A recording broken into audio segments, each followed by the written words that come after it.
Hello everybody, Oliver G here from the Eiffel Tower podcast, and today we're going to be talking about museums, specifically 5 very underrated museums, 5 very different museums. You're going to hear a few different voices in this episode, and let me just explain the concept of it.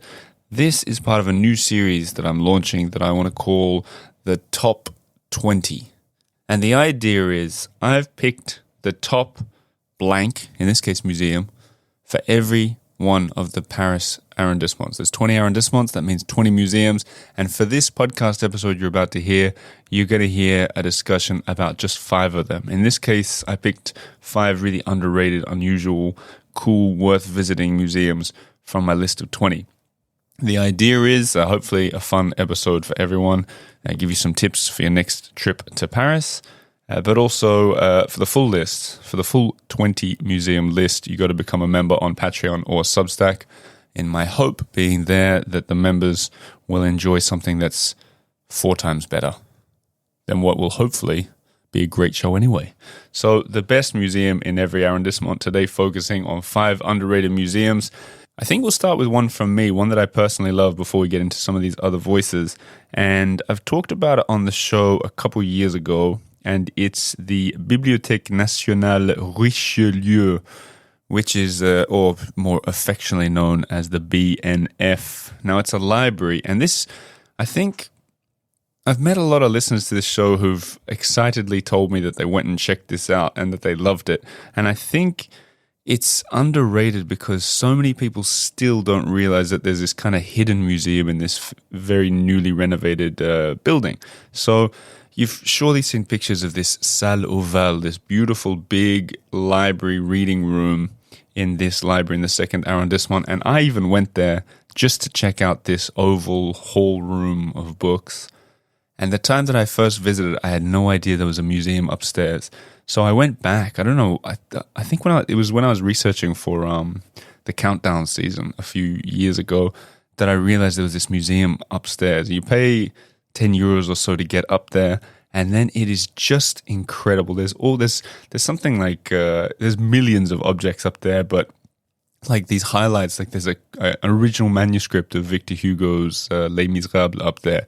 There's ancient kings' chess pieces. There's all sorts of ancient history up there, and it's very tastefully decorated. Especially the Mazarin hall or wing was one of the most beautiful rooms I've seen in Paris. So I think a lot of people will miss that. Hence, I think it's underrated. It's in the 2nd arrondissement, and it is just a treasure trove of libraries, museums, and galleries. Even that second time that I went and visited and loved it, I looked at some pictures online and realized that I hadn't even seen a second library that they have that's even more underrated. And it looks like this big, it looks like the inside of a little treasure box, but enormous. And there must be 9 sort of domes that you can see the inside of, supported by these great big pillars in the middle of the room, and then all these silent, probably students in there studying, and you just go in and you look at it and you feel like you've been transported to some kind of magical kingdom or something. This is Paris secrets at its finest. I would wager that 99% of the people listening to this very episode haven't seen the 2 libraries and the museum upstairs, and you should all rectify that immediately. So there you go, straight into it. That's the first of the underrated museums, the BNF upstairs in the 2nd arrondissement. And I thought for the second one, I wanted to go for something so completely different that once again, over 99% of you guys won't have visited, and it wouldn't surprise me if 99% of you don't visit. And get this, the museum itself doesn't want 99% of you to come either. Bold claims. I'll introduce it properly. It's the Musée de Moulages in the 10th arrondissement. I think I featured it on this show about 8 years ago and visited quickly. I don't remember if I talked about it on the show, but in the 10th arrondissement, there's museums are few and far between. And when I sort of chanced upon this one again in my research, I thought, wow, I've got to go and revisit. And as it happens, a friend of this show, a friend of mine, Sam Davies, he was on this show talking about his great place to go for a drink around the world. And he lives right by this museum. So I called him and said, you want to do something very unusual today. Do you want to go to the Museum of Molds? And when I say molds, I mean like wax molds. So I'll let him and I explain it in a clip that we took after we'd been in the museum. But here you go, 10th arrondissement, the Musée des Moulages.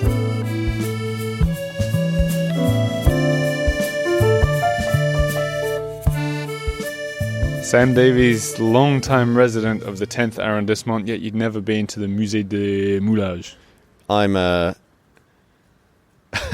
I'm flabbergasted. I'm lost for words at the museum that we just saw, actually, Ollie. That was incredible. And to think that it's been behind this walled garden of the hospital. It's actually funny, the hospital building I walk past every day, and I think it looks like an old abandoned orphanage from one angle. It's this really... I don't want to say gothic because it's not, but it looks very eerie and haunted, a bit like in the Madeline cartoons. But behind it, there's actually quite a nice hospital that I've made use of on numerous occasions for various ailments and breakages. Dermatological? Not yet. You don't have to answer that. Well, what did you make of the museum? I mean, first we'll talk about, firstly, it's a imagine like a ballroom with wax molds of various skin diseases from 200 years ago. And it's quite affronting, maybe, or confronting. What did you make of it? To me, it was fascinating. It's exactly as you said. They've made these wax molds that are actually very lifelike because they've put pigment into the wax, and so all these they started making these molds. I'm just reading this from the nice brochure that the lovely attendant gave us, but in English. In English, in the 1850s, they used these as an educational resource, and it was. People came from all over to see these wax molds, and it's grotesque. But you've got to remember that these are actually molds of real people. So there's a really confronting element to it, which I think you were affected by too, Ollie. I think when I went in, I went in there so long ago I couldn't really remember. And when I went in, I was sort of joking with the lady a little bit, and I pretty stupidly, I think, said, what's the Mona Lisa in here? Meaning, what's the one that... I even said, what's the one that people talk about? And she pretty quickly said, look, these are real people here. We don't talk about it like that. It's more of a hospital almost than a educational hospital than a museum per se. So that was the wrong question to ask, I think. Yeah, it's definitely it was, for me, it was like an anti-museum. You know, it's not advertised. It's almost impossible to buy tickets for. And when you get in, they actively dissuade you from doing publicity. There's signs everywhere saying no photos, no videos. And yeah, I think it's treated as if you're seeing these patients in real life, and in reality, you're seeing an echo of these people. So yeah, it's for education, not for amusement. And in terms of people visiting, how long have you been in Paris now? 17 years. Okay, so in terms of people visiting Paris, I think you've got a firm finger on the pulse of what people visiting the city like to see. Do you think this is something that you would tell the casual visitor to Paris to come and see? I would absolutely tell the casual visitor about it because I've never seen anything like it. It's like Madame Tussauds, but for dermatological, but for warts and syphilis, you know? Yeah. Warts and all. Warts and all. Yeah. So, yeah, instead of the royal family, they've got... I can't continue the joke. I didn't know. No. Didn't want to make a joke about it, but... That's what Sam and I discussed before we pressed record. Like, the idea behind it was funny at first. It's like literally it's a disgusting museum. It is disgusting. Like, you never are face-to-face with this kind of thing. But then we sort of realized it's not something to joke about, but it's more something to talk about. And I think... as you said, it's hard to get into. It's just hard to get the tickets. You got to walk through a whole hospital, find it. It feels like that hospital hasn't changed since 1981 or something. Are you going through even everything about it was weird? And I was thinking, if we recommend this, people aren't even going to find where to buy the tickets. But if you're intrigued by it and you don't have a sensitive stomach, I think you could really enjoy it. Also, it was a very beautiful building. Yeah. The layout was really spectacular. But what do you think, Sam, on the whole? Oh, I look, this morning I was writing about digital transformation for and AI, and then I come here and get confronted with an 18th century or 19th century wax model of... Don't say it. I won't. But yeah, it's been an interesting morning. And I really appreciate that you came on this journey with me, because I don't know what I would have done walking around there by myself. But I had just to finish, dermatological things aside, is I had this interesting experience. As some of your previous listeners may know, I'm big into cocktails and travel the world doing interviews with at top cocktail bars. Anyway, I'd noticed on this recent trip to New York that I had this tiny wart on my thumb, which I have no idea how I got there, but I knew that I didn't want it there. And usually the only way to get rid of warts is to go and book a visit to the dermatologist and get them to burn it off with liquid nitrogen.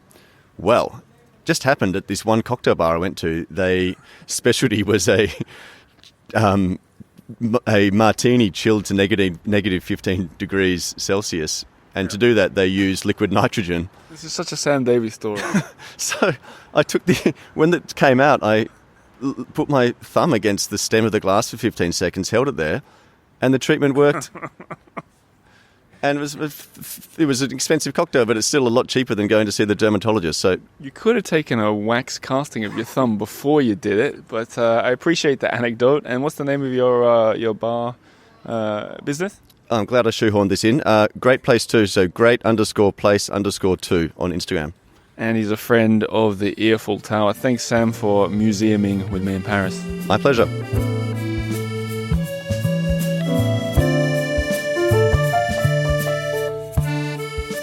So there you go, the Musée de Moulages.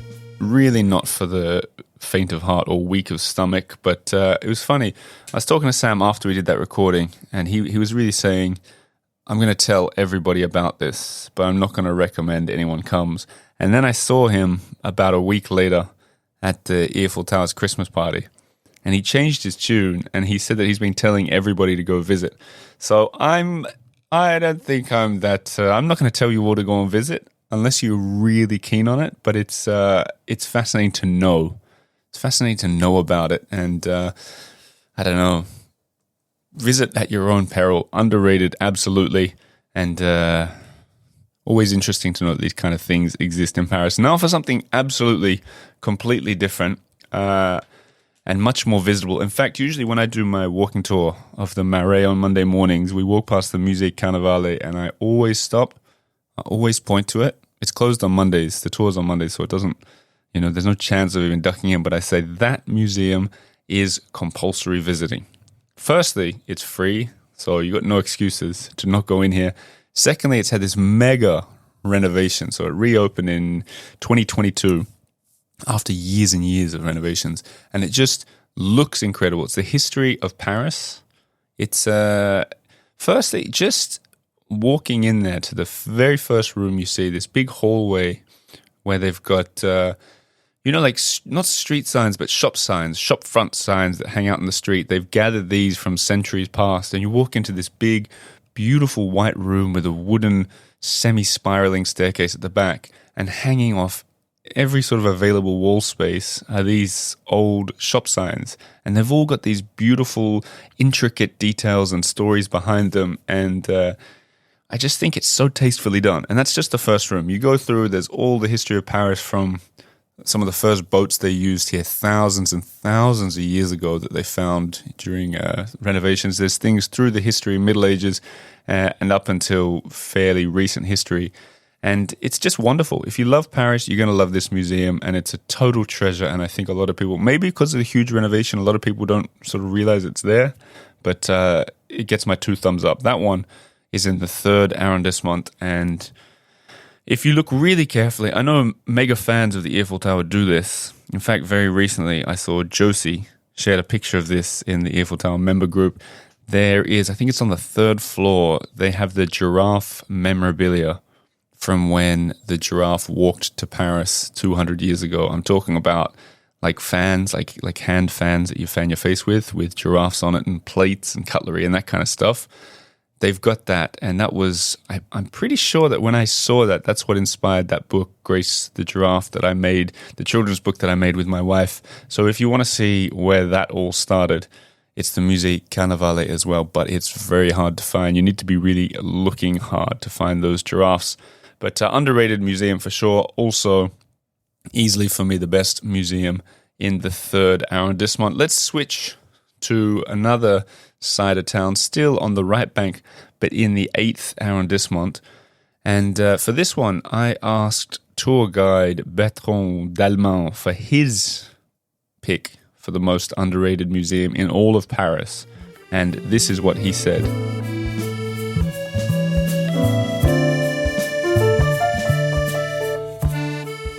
And now we talk to Bertrand from My Private Paris, who's come to the studio with what he calls the most overlooked and underrated museum in the universe. Is that yes. In Paris at least, right? In Paris at least, yes. Okay, well, let's dive straight into it. Which one is it? You ready for the name? It's called Jacquemart André Museum. Okay, I hate to say it. Bad name.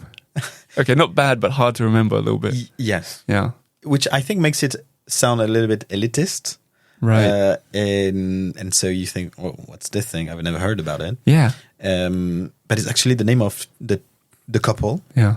Mr. Jacquemart and Mrs. André. Let's get the pronunciation right. Jacquemart. Jacquemart André. Jacquemart André. Ah, very good. Jacquemart André. It's a couple in the 1800s. They built a huge art collection. It's going to be the work of their couple is going to be their child. Right. And they also built an astonishing mansion in the 8th district, very close to the Champs-Élysées. And then they donated the house in which they lived in with the art collection they gathered, with all the paintings and sculptures placed in this room, on that wall, etc., with the promise that nothing will be changed. Interesting. So it's like a living museum. Yes. In their honor. And it has a very nice cafe.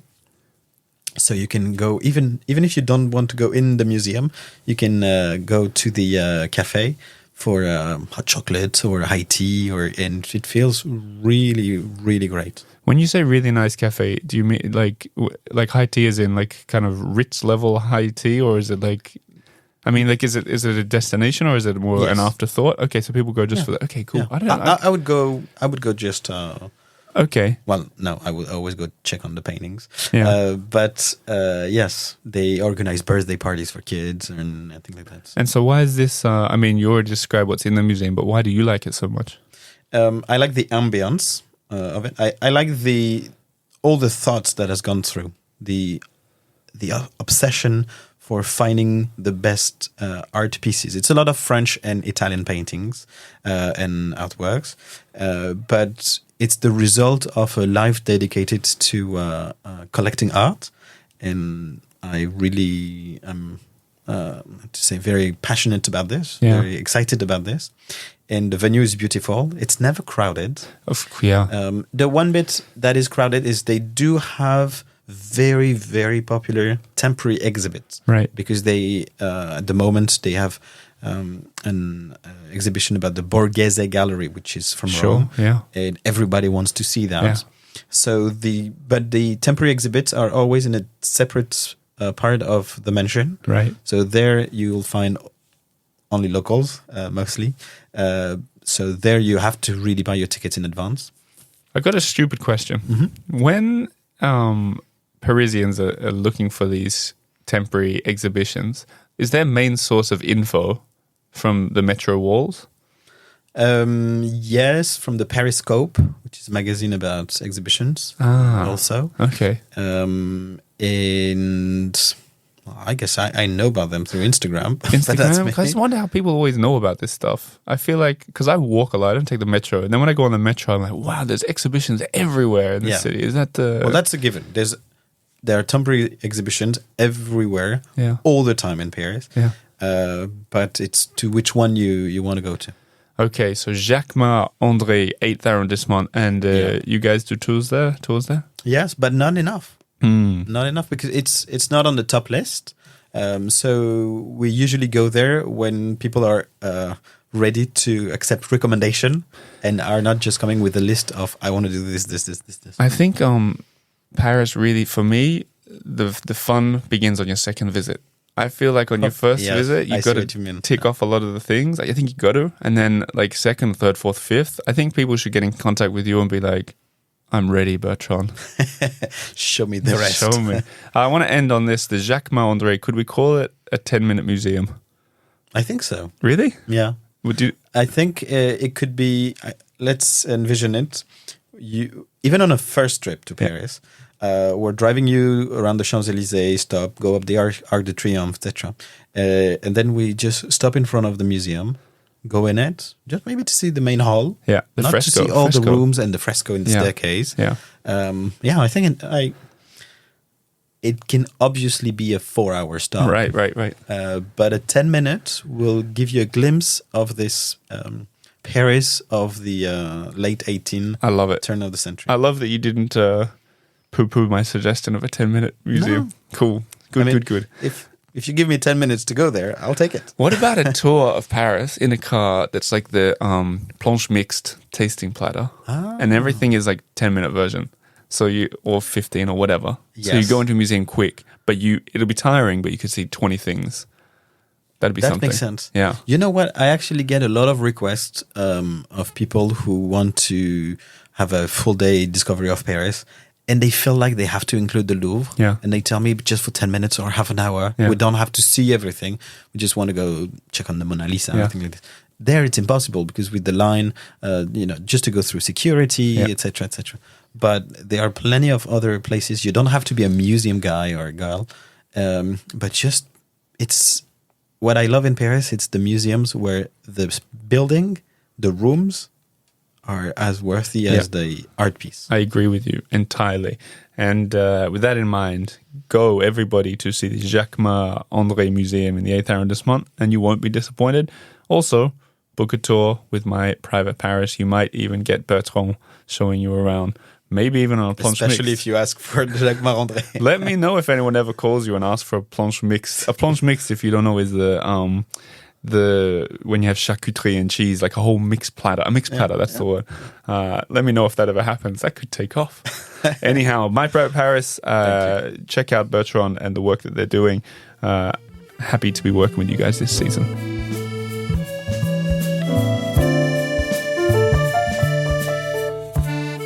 Yes, indeed, the Musée Jacquemart André, fabulous, absolutely fabulous. I looked through my pictures after talking with Bertrand, and it's just breathtaking. It's another of those museums you can visit just for the architecture of the building itself.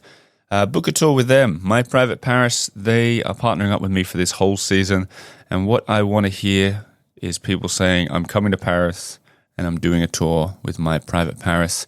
That means the partnership is working, and that means this boat will keep rolling as it is.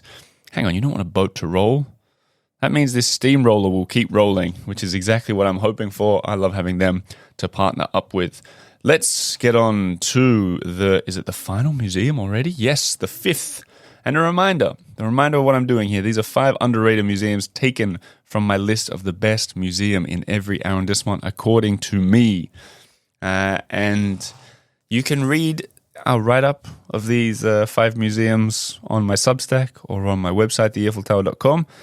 But when you get to the bottom of it, there'll be a little thing saying, become a member to read the other 15 museums. We put a lot of time and research into these lists and a lot of visiting around Paris. And if you appreciate it, it would mean an awful lot to me if you sign up as the newest member. That's on Patreon or Substack. Let's finish this list with one that's very close to my heart, the Musée de Montmartre. We're in the 18th arrondissement, the Musée de Montmartre. And I used to live not so far from this museum, and I always enjoyed visiting it.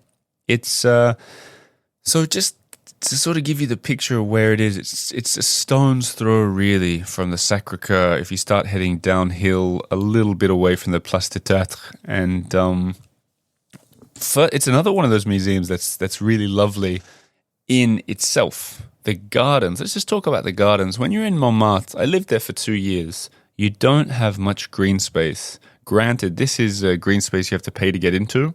But if you live up there, you can get the annual pass for something like, I can't remember, 50 or 70 euros or something like that. And you can go in every day if you want. There's a little cafe, there's these beautiful gardens, and you look out over sort of north of Paris, which is an unusual view too. You look out over that vineyard that you've probably seen if you've ever been exploring in Montmartre. And as for the garden, remember all these famous artists used to stay in the residence that was up there, including Renoir, who painted one of his masterpieces based on that garden. You might know what I'm talking about, the balançoire, the swing. I think it's a girl on a swing, this beautiful impressionist piece, inspired by that very garden. So once you've seen the garden, had a cafe, spoiler alert, the coffee's probably not that good. Once you've done that, you can have a look inside to see where all these artists had their studios over the years. As I said, Renoir was there, but also Suzanne Valadon and Maurice Utrillo. There's really interesting history behind those guys, like bars on the window upstairs for... Look, I haven't been there for a while, but I think, if I remember correctly, Utrillo, at the end of his time there, was throwing things at people on the street, I think, and it was to stop him from doing that. There's an unusual story up there that you have to figure out when you go there for yourself, but the museum's got all kinds of history of Montmartre stuff up there too, and just a little bit different, I think. So add that to your list as well. I've got all the addresses for all the 5 museums we've talked about, all the links to the museums themselves on Substack, on theearfultower.com, and even in the show notes. And once again, if you want more, the other 15 from my list, the museums I recommend in every Paris arrondissement, become a member and you'll see the post with everything in it. That's it for this episode of the Eiffel Tower Museums. So once a month, I'm planning to do a similar episode like this. I've already planned out 10 of them with all kinds of different things. Let me know what you think. Members, let me know what you think. If you're not a member, this is a good chance to sign up and see what it's all about behind the scenes. And otherwise, go and check out those museums. There's so many good museums in the city, and it's kind of a shame that everybody flocks to the main ones when there's so many treats out there. That'll do for now. My name is Oliver G. This is the Eiffel Tower. I'll talk to you again next week. Au revoir.